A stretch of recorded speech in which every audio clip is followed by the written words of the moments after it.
చేయలేదు. ఇప్పుడు నేను వద్దు శరణు అడగమంటావా? శరణు అదే తాడేపల్లి గొడవ ఉంది. తాడేపల్లికి పోతే ఏముండు. నాకు ఒక్కటే మళ్ళా చెప్తున్నా, నాకు ఊర్లో 10 ఎకరాల భూమి ఉంది. ఈ ట్రాన్స్పోర్ట్ ఈ మైనింగ్ ఏమీ లేకపోయినా పర్వాలా.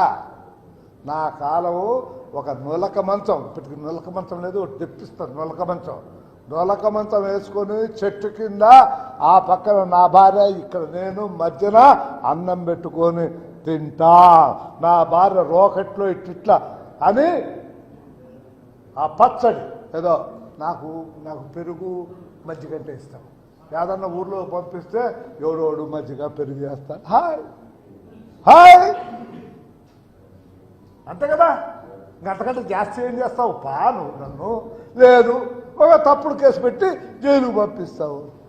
మా నాయన నీకంటే ముందు మా నాయన ఎప్పుడో జైలుకు పోయించాడు. 5.5 years he has gone to jail in 3 occasions. స్వాతంత్ర సమరయోధుడిగా నేను దొంగతనం చేసిపోతే, లంచం తీసుకొని పోతే నాకు సమాజంలో నాది తప్పు. మీరు అరెస్ట్ చేస్తే అది లేదు ఇది లేదు ఏదో పెట్టి 10 ఏళ్ళ లేకపోతే నువ్వు తుమ్మింటివి అదేదో కథ ఉంది.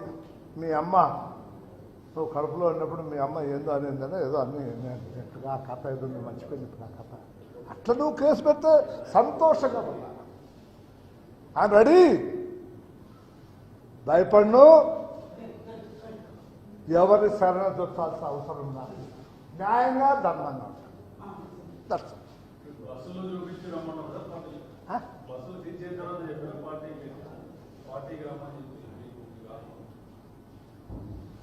వచ్చే ఒక సందర్భంలో జరిగింది.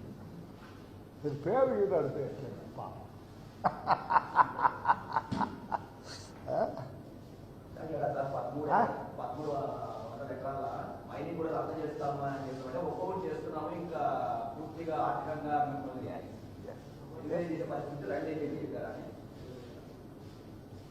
చేస్తా చేయండి.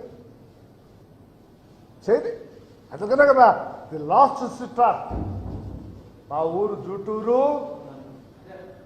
నొలక మంచం లేదు. నొలక మంచం ఒక్కటి కొనుక్కుంటా పర్వాలేదు. నొలక మంచం కొనుక్కోవడానికి డబ్బులు ఉన్నాయి. నేను నా భార్య నా ప్రాబ్లం. అరెస్ట్ చేస్తే ఎవడేం చేస్తాడు? ఎప్పుడో కేసు ఏందో పెట్టి ఏమీ లేకపోయినా క్రియేట్ చేస్తాడు.